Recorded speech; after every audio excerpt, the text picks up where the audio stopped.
Welcome back to the channel. I still don't have a name, but that's okay. What we're going to do in this first video series is go through this motorcycle project. I picked up this bike on Facebook Marketplace. It needs a lot of work, which means a lot of content. So we're just going to run the camera, rant and rave, see what happens. You're stuck with me for a little while. Alright, so what we're looking at here is my brand new to me 2001 Yamaha Royal Star Venture. It has some long model name that I can't remember, but that's alright. This bike was bought from a guy who bought it from a shop, who bought it from a guy who was the original owner and put about 60,000 miles on this thing. It was stored outside in the sunlight and got rained on and beat on by the sun. It also just is showing some of its age, and this bike needs a lot of work. But here's the kicker. Because of all of that, I managed to get this bike on Facebook Marketplace for $800. So, am I upset? Not really. Is this rough? Yes. It's going to take a lot of work. But you know me, and you know the nature of this channel. It's all about frugal adventures and fixing and tinkering. And what better way to tinker and turn wrenches than with an $800 motorcycle? So, I guess just kind of starting here, I get a shot of the front there. We're going to walk through this bike and just go over what it needs and what I'm going to try and tackle and what my vision is for the end product here. And you guys get to stick along for the journey. This bike is huge, by the way. It's 860 pounds, fully loaded with fluids. And it is a 1300cc V4 motor in there. I think it comes from the VMAX. I'm not going to pretend to be an expert. I'm only quoting stuff off of Wikipedia anyway, so y'all can go look that up if you really care. But alright, so here we are looking at it from the front. You can see cowling's missing. But fortunately, I have all that stuff sitting under this bench. This is the home gym half of the garage that's starting to get some use. I have a replacement tank that the previous guy bought. It's blue. It's from, I think, a regular Royal Star. I have the cowling down there with some cracks in it, missing some chrome. I have the original fuel tank behind it. It needs some rust repair and some filling. Don't know if I'm going to use that one yet. I have some more cracked chrome. Air boxes down there. But yeah, just from the front, I mean, the biggest casualty on this bike is the paint and the plastic.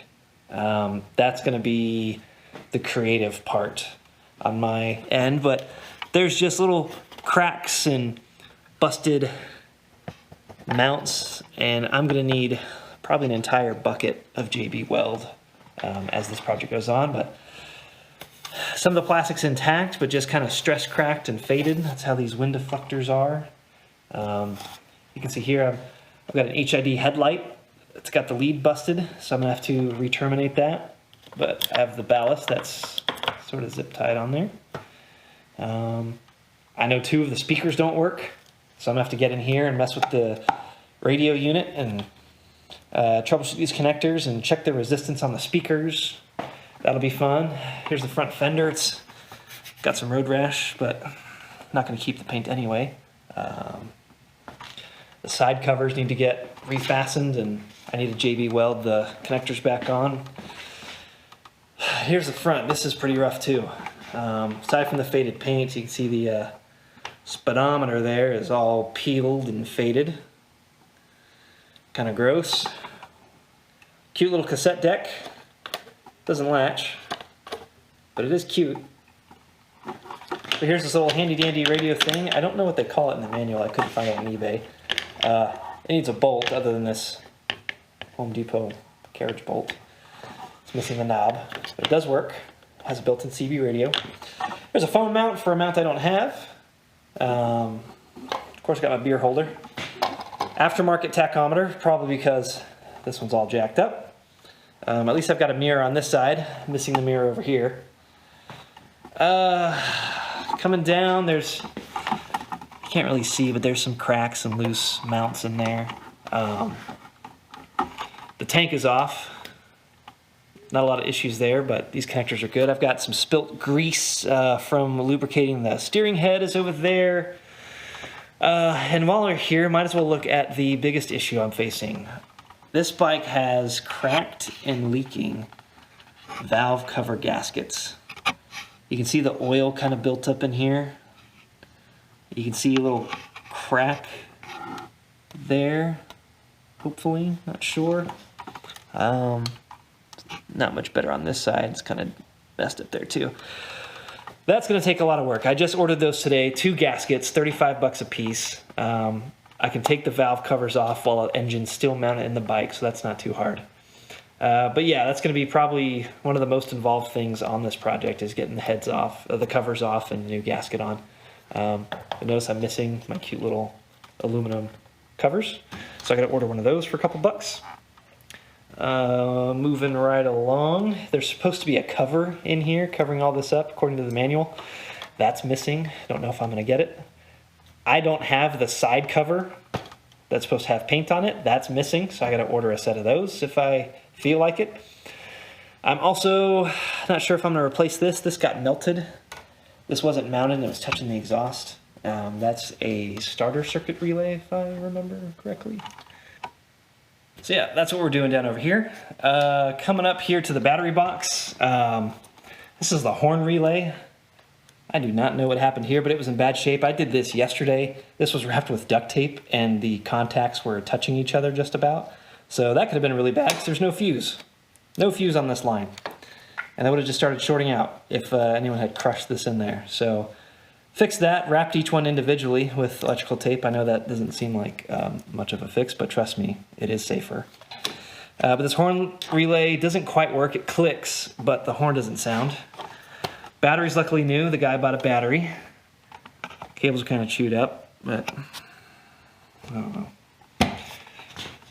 Here's the factory seats. They're kind of faded and a little crackly.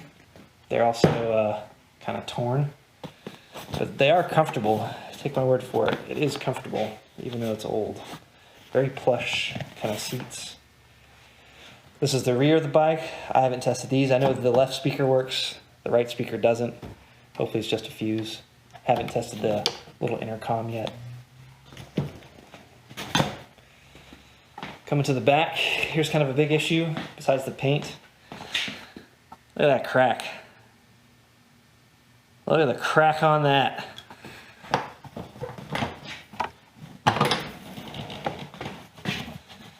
So previous guy tried to patch this thing with some fiberglass and, you know, it just didn't quite come together. So it's going to take some work. I don't even know how I'm gonna get that fixed because that fiberglass patch is so tight and strong in there. I don't know. I do not feel like buying a new trunk for $600. I'll tell you that. So we're going to figure something out. A lot of space though. Nothing really wrong on the rear end. Nothing really wrong with this saddlebag here. So you have a coolant tank taken out. That's brand new. The guy replaced it. I have this janky, incomplete thing of wires here. Don't know what that's all about, but we'll get that fixed. There's the horn that doesn't work.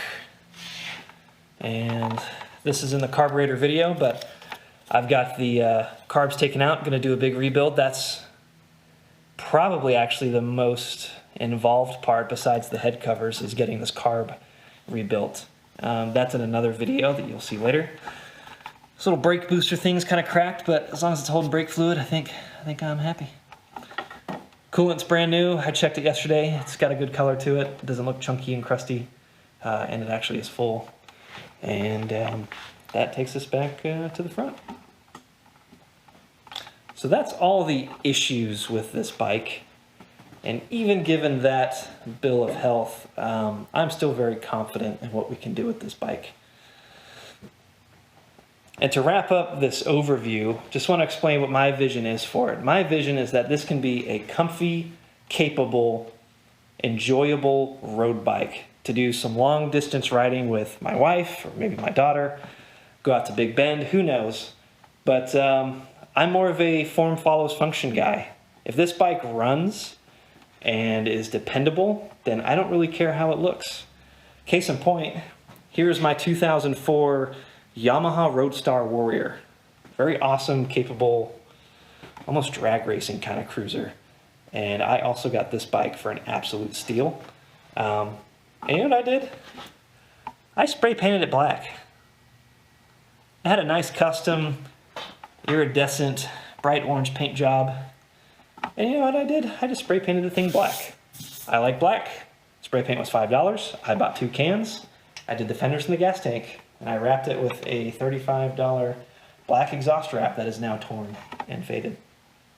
But this bike is mean, it's loud, it's fast, it runs. I could care less about the shininess of the bike. It actually adds character in my opinion, but that's my vision for this, is I want to get this bike built, fix all the cracks, remount all the plastic, and then I'm probably going to spray paint this thing black too, because why not? Spray paint's cheap. So hopefully, by the end of the spring, this old beat-up Royal Star Venture will be out on the road again.